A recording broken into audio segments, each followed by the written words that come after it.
높이성이라는 제목으로 있습니다. 오늘 본문 9절에 보면 여호와께서도 모세에게 말씀하여 이르시되라고 되어 있습니다.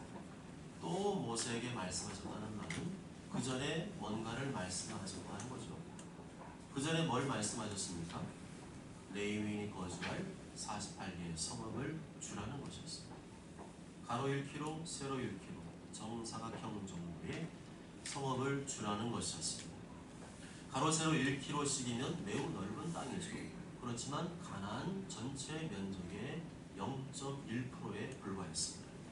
다시 말하면 레위인들이 거주하기에 적절한 땅을 공급해 주라는 것이었습니다. 이스라엘 백성들이 받은 기업의 일부를 떼어서 레위인들이 거주할 성읍을 주라는 것이었습니다. 그것이 하나님께 땅을 기업으로 받은 자들의 마땅한 의무라는 거죠. 하나님께서는 레위인들의 생활에 필요한 모든 것을 이스라엘 백성을 통하여 공급받게 하셨습니다. 하나님께서 이스라엘 백성들에게 복을 내려주시면 그 받은 복의 일부를 레위인에게 돌려주는 방식이었습니다. 만일 이스라엘 백성들이 자신들의 배만 채우고 레위인들에게 필요한 것을 공급해주지 않는다면 그것은 하나님의 뜻을 거역하는 일이고, 그로 인해 레위인들이 생활 전선에 뛰어들게 만드는 것은 신앙 공동체의 영적 타락으로 이어지는 일이었습니다. 물론 신약에 와서는 그러한 개념이 융통성 있게 바뀌었습니다. 사도 바울은 재정적으로 어려울 때 자신이 직접 텐트 만드는 일을 하며 선교비를 충당하였습니다. 그러나 각 지역 교회 성도들로부터 충분한 선교비가 공급되어지면 텐트 만드는 일을 중단하고 선교 사역에만 집중했습니다. 사도 바울은 이것이 아니면 안 된다라고 선을 그는 것이 아니라 재정 상황에 맞게 적절히 대처했던 것입니다. 그래서 사도 바울은 빌립보서 4장 12절에서 나는 비천에 처할 줄도 알고 풍부에 처할 줄도 알아 모든 일 곧 배부름과 배고픔과 풍부와 궁핍에도 처할 줄 아는 일체의 비결을 배웠노라 고백하고 있는 것입니다. 사도 바울은 넉넉하든지 그렇지 않든지 모든 것을 하나님의 뜻으로 믿고 받아들이기 때문에 그것이 문제가 전혀 안 됐다는 거죠. 선교사에 감당할 때 가난하면 못하냐, 배부르면 못하냐, 그런 게 아니라 항상 어떤 상황에서도 일체의 비결을 배우고 그 상황에 맞게 하나님의 뜻을 이루어간다는 것입니다. 어떤 목사님들 중에는 목회자가 아무리 생활이 어려워도 돈 벌러 가지 말고 하나님께 기도하며 교회를 지키라고 말하는 분이 있고, 또 어떤 목사님들은 교회가 목회자의 생활비를 충분히 공급해 줄 수 없으면 바울처럼 일할 수 있다라고 말하는 분이 있습니다. 저는 둘 다 맞다고 생각합니다. 교회가 목회자의 생활비를 충분히 공급해 줄 수 있으면 말씀 사역과 기도 사역에 전념하는 것이 마땅하고, 교회가 그런 형편이 되지 않아서 일을 하게 된다면 생활비를 벌어서 충당하는 것은 어쩔 수 없는 일이라고 생각합니다. 그러나 원칙은 분명하죠. 신앙 공동체가 목회자의 생활을 책임지는 것이 성경의 원리입니다. 목회자가 성도를 위해 영적인 일로 헌신하며 수고하는데 그에 대한 대가를 적절히 제공해 주지 않는다면 그것은 일반적인 상식으로도 맞지 않는 일입니다. 우리가 너에게 신령한 것을 뿌렸은즉 너희의 육적인 것을 거두기로 과다하겠느냐. 다른 이들도 너에게 이런 권리를 가졌거든 하물며 우리일까 보냐. 예전에 저의 마음을 아프게 한 성도가 있었습니다. 그 성도는 비싼 아파트에 살면서 고급 승용차를 끌고 다녔습니다. 그러고도 돈이 남아서 어느 신도시의 아파트를 또 구입했다며 자랑하고 다녔습니다. 그러면서 저에게 하는 말이, 요즘 목사님들 중에는 자기가 돈을 벌어서 성도들에게 부담을 주지 않는 아주 훌륭한 목사님이 있다고 그러죠 하는 것이었습니다. 저를 향해 비꼬는 말이었습니다. 저는 그 말 믿고 불쾌했습니다. 그 성도는 돈이 많았지만 평소에 헌금하는 것을 아까워했습니다. 자기는 교회를 위해 몸으로는 섬길 수 있어도 돈으로는 도저히 못하겠다며 대놓고 저한테 말하는 것이었습니다. 성도가 어떻게 목사에서 저렇게 능청스럽게 말할 수 있습니까? 저 성도가 가난한 성도도 아니고 저렇게 돈도 많은 성도가 교회와 목사의 어려움을 보고도 저렇게 비꼬면서 말할 수 있습니다. 돈에 대한 욕심이 눈이 멀어서 자기가 섬기는 교회와 목회자가 어떻게 되든지 말든지 신경도 쓰지 않는 성도가 있다면 하나님께서 그런 성도를 축복하시겠습니까? 성경도 모르고 세상의 일반 상식도 모르는 무지한 성도인 것입니다. 그 다음에 이어지는 말씀이 바로 오늘 말씀이죠. 가나안 땅에 들어가서 땅을 기업으로 분배받으면 제일 먼저 레위인들에게 거주할 성읍을 마련해 주고 그 다음에는 오늘 말씀대로 도피성을 지정하라는 것입니다. 10절과 11절 다 함께 읽습니다. 시작. 이스라엘 자손에게 말하여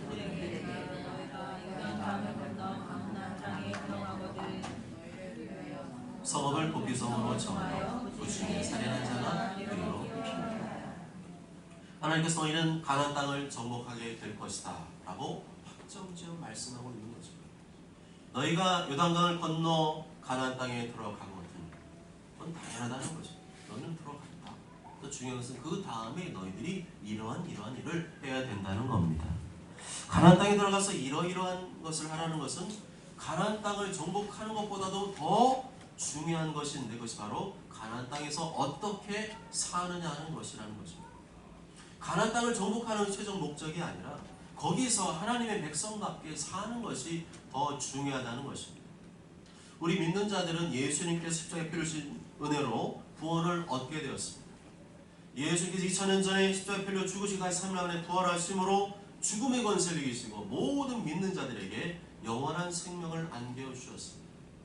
우리는 본래 영원히 죽을 수밖에 없는 죄인들입니다. 영원히 죽을 수밖에 없다는 말은 우리가 죽은 다음에 이 땅에 자신이 지은 죄값대로 하나님의 심판을 받게 된다는 거죠. 지옥에 떨어져 영원한 형벌을 받게 될 운명이었다는 것입니다. 그런데 하나님의 아들이신 예수님께서 이 땅에 내려오셔서 인간의 죄의 문제를 대신 해결해 주셨습니다. 내가 감당할 수 없는 그 문제를 예수님께서 대신 해결해 주셨습니다. 뭐든지 문제를 해결하는 방식은 두 가지죠. 하나는 내가 직접 문제를 해결하든지 또 다른 하나는 누군가가 나 대신 문제를 해결해 주는 방식입니다. 어떤 가난한 사람이 너무 배가 고파서 식당에 들어가서 음식을 막 먹었습니다. 그런데 나갈 때가 되자 돈이 없어서 쩔쩔매고 있습니다. 그때 그것을 본 어떤 사람이 대신 식사비를 내주게 되면 모든 문제가 해결되지 않습니다. 예수님께서 이와 같이 나의 모든 죄값을 대신 지불해 주셨습니다. 십자가 위에서 자신의 피값을 지불하시고 자신의 몸값을 지불하셔서 나의 모든 죄값을 대신 다 지불해 주셨습니다. 아멘. 이것을 믿는 자는 누구든지 죄사함을 받게 되는 것이고 하나님의 심판을 피하게 되고 영원한 천국에 이를 수 있게 되는 것입니다. 여기까지는 전적인 하나님의 은혜죠. 우리의 구원은 예수님께서 대신 다 해결해 주시기 때문에 전적인 하나님의 은혜입니다. 그런데 그보다 더 중요한 것은 구원받은 이후에 하나님의 자녀로 사는 것입니다. 구원파 같은 이단이나 극단적으로 이신청이 교리, 예수님 믿음으로 의롭게 되었다는 것만 집중적으로 붙드는 그런 성도나 목회자는 구원받은 이후의 삶에 대해서 별 관심이 없습니다. 오늘 말씀에서 보면 가나안 땅에 들어가는 것, 가나안 땅을 정복하는 것도 중요하지만 그것보다도 그 땅에서 어떻게 사느냐가 더 중요하다는 사실을 말씀해주고 계십니다. 히브리서 11장에 보면 믿음으로 아벨은 하나님께 더 나은 예물을 드림으로 의로운 자라 인정을 받았습니다. 믿음으로 에녹은 이 땅에 사는 동안 하나님을 기쁘시게 하는 삶을 살아 죽음을 경험하지 않고 천국에 옮겨지게 되었습니다. 믿음으로 노아는 일평생 하나님을 경외하며 방주를 준비하여 그 집을 구원하였습니다. 믿음으로 아브라함은 나아갈 바를 알지 못하였지만 순종하여 장래의 유업을 얻게 되었습니다. 믿음으로 모세는 왕궁의 안락하고 편안한 삶을 버리고 하나님의 백성들과 함께 고난받기를 더 즐거워하였습니다. 이래도 성경이 말하는 믿음은 단순히 내가 예수님 믿는 믿음의 차원을 넘어선 실제 삶 속에서 행하며 순종하는 믿음임을 알 수가 있습니다. 자신의 순종과 행함을 통해 내가 믿는 그 예수님을 향한 믿음을 증명해 보였다는 것입니다. 아어탄한 사람아, 행함이 없는 믿음이 헛것인 줄을 알고자 하느냐. 우리 조상 아브라함이 그 아들 이삭을 제단에 바칠 때 행함으로 의롭다 하심을 받은 것이 아니냐. 내가 보거니와 믿음이 그의 행함과 함께 일하고 행함으로 믿음이 온전하게 되었느니라. 오늘 본문 말씀도 이미 구원받은 자가 어떻게 살아야 되느냐, 어떻게 살 것이냐에 관한 말씀입니다. 너희가 요단강을 건너 가나안 땅에 들어가거든 너희를 위하여 성읍을 도피성으로 정하여 부지중에 살인한 자가 그리로 피하게. 가나안 땅에 들어가든 뭘 하라고 하셨습니까? 너희를 위하여 성읍을 도피성으로 정하여. 도피성을 정하라고 말씀합니다. 13절과 14절에 보면 제사장들이 사는 성읍이 48개인데 그 중에서 6곳을 선정해서 도피성으로 지정하라고 하셨습니다. 왜 도피성을 지정하라고 하셨죠? 11절에 보면 부지중에 살인한 자가 그리로 피하게 하라는 겁니다. 의도치 않게 우연히 실수로 사람을 죽였을 경우에 도피성으로 피하면 살인자도 살 수 있다는 것입니다. 의도치 않게 실수로 자신도 모르는 사이에 부정히 사람을 죽인 사람이 합법적인 절차를 밟아서 보복당하지 않도록 배려하신 것입니다. 이 도피성에는 두 가지 하나님의 성품이 담겨져 있는데요. 하나는 하나님의 공의, 또 다른 하나는 하나님의 사랑입니다. 무엇과 무엇이라고요? 하나님의 공의와 하나님의 사랑. 하나님은 어떤 사람도 죽임당하는 것을 원치 않으십니다. 왜냐하면 모든 인간은 하나님의 형상으로 지음받았고 한 영혼을 천하보다 귀하게 여기시기 때문입니다.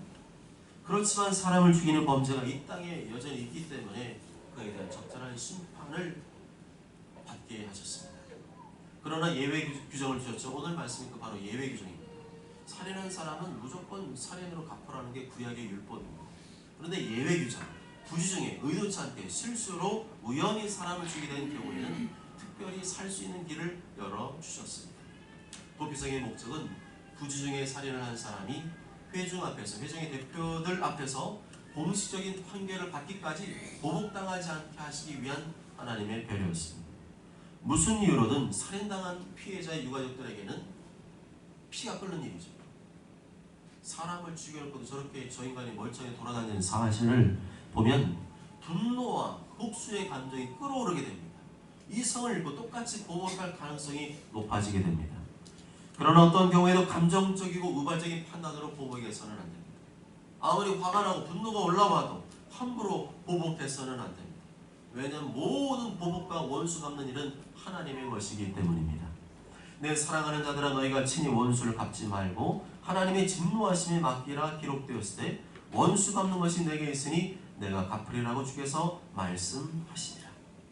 다시 강조하지만 살인사건을 비롯한 모든 범죄는 정당한 절차와 적절한 방법으로 사건을 처리해야 됩니다.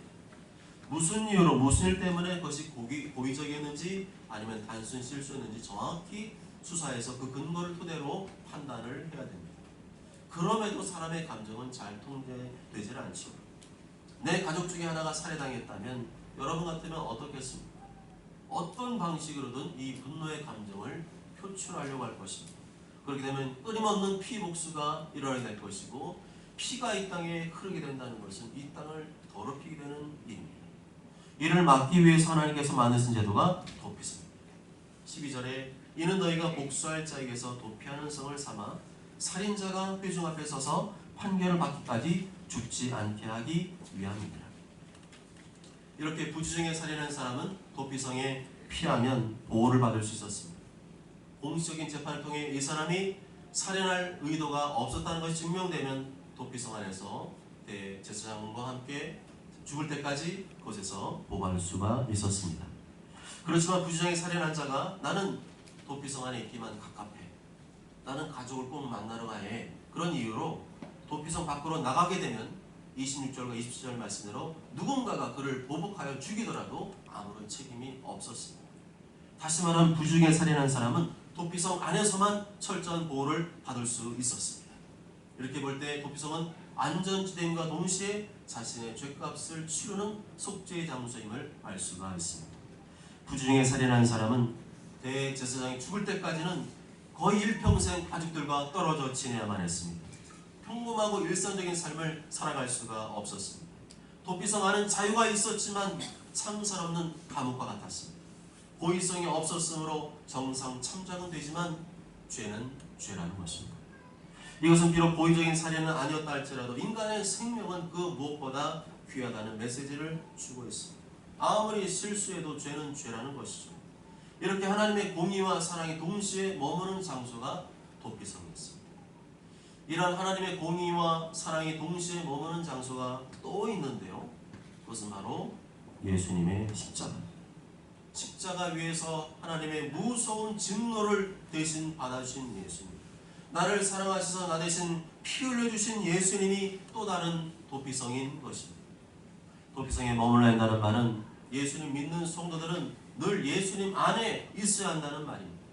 어떤 성도들은 예수님을 떠나서 세상적인 삶을 사는 것이 더 멋진 삶이라고 생각합니다. 그래서 교회와 세상을 오가며 아슬아슬한 고개를 타는 성도들이 의외로 많습니다.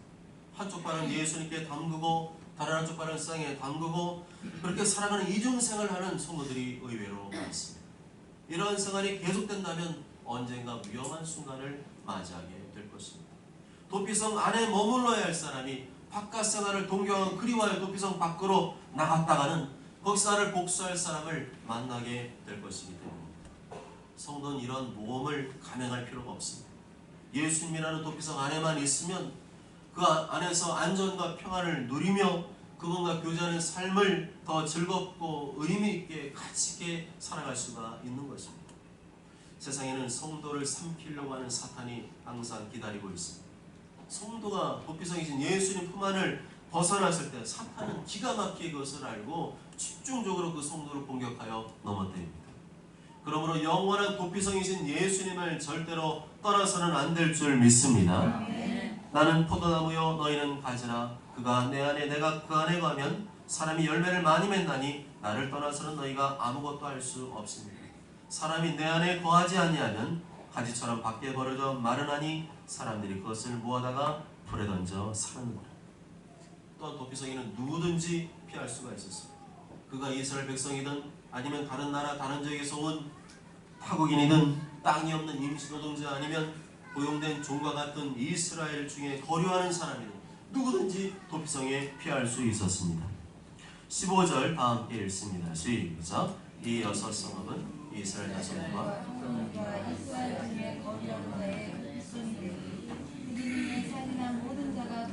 도피할 수 있으리라. 이것은 누구든지 온 인류의 도피성이신 예수님께 피하면 살 수 있다는 복음을 가리킵니다. 그가 흑인이건 백인이건 황인종이건 가난하건 부유하건 잘생겼건 못생겼건 나이가 많건 적건 예수님을 믿으면 예수님께 피하면 구원을 얻을 수 있는 복음을 가리키는 것입니다. 나를 죄와 사망에서 구원하시고 영원한 생명을 주신 예수님을 찬양합니다. 나를 하나님의 자녀로 받아주신 예수님을 찬양합니다. 늘 나의 영원한 도피성이 되셔서 내 삶을 돌보시는 예수님을 찬양합니다. 또한 6개 도피성은 어디서든 신속하게 피할 수 있는 곳에 위치해 있었습니다. 하나님께서는 곳곳에 이 도피성을 두게 하셨습니다. 가나안 땅의 셋, 요단 동편의 셋. 가나안 땅 북쪽, 중앙, 남쪽. 요단강 동편, 북쪽, 중앙, 남쪽. 특이한 것은 하나님께서 요단 동편에도 도피성을 지정하게 하셨다는 거죠. 도피성이 너무 멀리 있으면 도망치다가 살해당할 수 있었기 때문입니다. 어느 누구도 부당하게 죽는 것을 원치 않으셨고 누구에게도 기회를 주길 원하셨던 것입니다. 이와 같이 우리의 도피성 되시는 예수님은 멀리 계시지 않습니다. 구약시대는 거기까지 달려가야지만 도피성 안에 들어갔다면 이제는 언제라도 아주 가까이 도피성 예수님이 계십니다. 바로 우리 눈앞에 예수님이 와 계십니다. 그저 우리의 마음문을 열고 나의 죄를 대해 십자가에 피 흘려 죽으신 예수님을 영접하기만 하면 되는 것입니다. 영접하는 자 곧 그 이름 믿는 자들에게는 하나님의 자녀가 되는 권세를 주셨습니다. 볼지어다 내가 문 밖에서 두드리노니 누구든지 내 음성을 듣고 문을 열면 내가 그에게로 들어가 그와 더불어 먹고 그는 나와 더불어 먹으리라. 아멘. 그러나 16절부터 21절까지 말씀 보면 고의적으로 사람을 죽인 사람은 도피성에 보호를 받을 수 없었습니다. 돌이나 철 연장이나 나무 연장을 준비해서 사람을 죽인 자, 악한 동기와 미움을 가지고 기회를 엿보고 있다가 사람을 죽인 자는 도피성에서 보호를 받을 수가 없었습니다. 여기서 중요한 것은 의도성과 관계성입니다. 의도성은 다른 사람을 해칠 만한 어떤 도구를 사용하는 것 자체가 악한 일이라고 보는 것이고, 관계성은 다른 사람 해치려는 마음 그리고 원한 자체를 중요하게 보는 것입니다. 어떤 도구를 사용했는가와 상관없이 미워하는 마음, 원한, 복수의 감정 등으로 이웃을 사랑하지 않는 것, 그 자체를 죄로 보신다는 것입니다. 이러한 규정들을 통하여 하나님께서 인간의 생명을 얼마나 귀하게 보시는지 알 수 있습니다. 나아가 단순한 실수와 잘못으로 죄를 지으면 도피성인 예수님께 피할 수 있지만 고의적으로 죄를 짓는 것은 또 다른 차원의 것임을 깨닫게 됩니다. 습관적으로 죄를 지으면서 회개만 하는 것은 예수님께서 기뻐하시지 않습니다. 죄와 싸워 이기며 하나님의 은혜와 자비를 구하시길 바랍니다. 아멘. 고의적이고 악한 자와 싸우며 하나님의 은혜와 자비를 구하시길 바랍니다. 아멘. 그럴 때 예수님께서 항상 우리의 영원한 도피성이 되어주신 줄 믿습니다. 아멘. 또한 31절과 32절을 보면 고의적으로 살인한 자든 부지 중에 살인한 자든 어떤 이유와 상관없이 속전을 받지 말라고 말씀합니다. 31절과 32절 다 함께 읽습니다. 시작. 고의로 살인죄를 범한 살인자는 생명의 속전을 받지 말고 반드시 죽일 것이며 또 도피성에 피한 자는 대제사장이 죽기 전에 속전을 받고 그의 땅으로 돌아가 거주하게 할 것이니라. 왜 하나님께서는 살인죄에 대한 속전을 받지 말라고 말씀하신 것일까요? 여기서 속전이란 죗값을 대신해서 돈을 지불하는 것을 말하죠. 죗값을 치르는 대신에 깜빡 나서 사는 대신에 대신 돈으로 해결하는 것을 속전이라고 말합니다. 그렇지만 아무리 많은 돈을 주어도 살인죄를 무죄로 선고해서는 안 된다는 것입니다. 도피성에 있는 살인자를 절대로 돈을 받고 풀어줘서는 안 된다는 것입니다. 사람의 생명을 존귀하게 여기지 않는 살인자는 반드시 그에 합당한 대가를 치르게 해야 한다는 것입니다. 생명은 생명으로만 바꿀 수 있습니다. 생명은 돈으로 바꿀 수 없습니다. 생명은 돈이나 그 어떤 것보다도 소중하기 때문입니다. 만약 고의적으로 사람을 죽인 살인자가 속전을 주고 무죄로 풀려나게 된다면 인간의 생명보다 돈이 더 소중하다는 것이 되고 맙니다. 사형은 살인자에 대한 분노와 원한의 표현이기도 하지만 살인죄의 심각성과 생명의 소중함에 대한 정당한 표현입니다. 이것은 물질 만능죄에 대한 경고이기도 합니다. 악의적이든 그렇지 않든 간에 고의적이든 그렇지 않든 간에 사람의 생명은 매우 소중하고 귀한 것이기 때문에 돈으로 문제를 해결하려고 해서는 안 된다는 것입니다. 세상에서는 유전무죄, 무전유죄라는 말이 있죠. 돈이 있으면 변호사 많이 사가지고 또 다른 사람을 돈으로 사가지고 유죄도 무죄도 만들 수 있고 돈이 없으면 그런 일을 못하기 때문에 무죄도 유죄가 될 수 있다는 그런 말이거든요. 그러나 법 앞에서는 모든 사람은 평등합니다. 아무리 높은 권력을 가지고 있든 아무리 많은 돈을 가지고 있든 아무리 유명하고 인기가 있는 사람이라도 모든 사람은 법 앞에서 평등해야 합니다. 그것을 깨우쳐주시기 위해 하나님께서 속전을 받지 말라고 하신 겁니다. 죗값을 돈으로 대신하지 말라는 거죠. 돈보다 인간의 생명이 훨씬 더 소중하고 귀함을 잊지 말라는 것입니다. 그런데 요즘에 정치권을 보면 그런 모습이 하나도 안 나옵니다.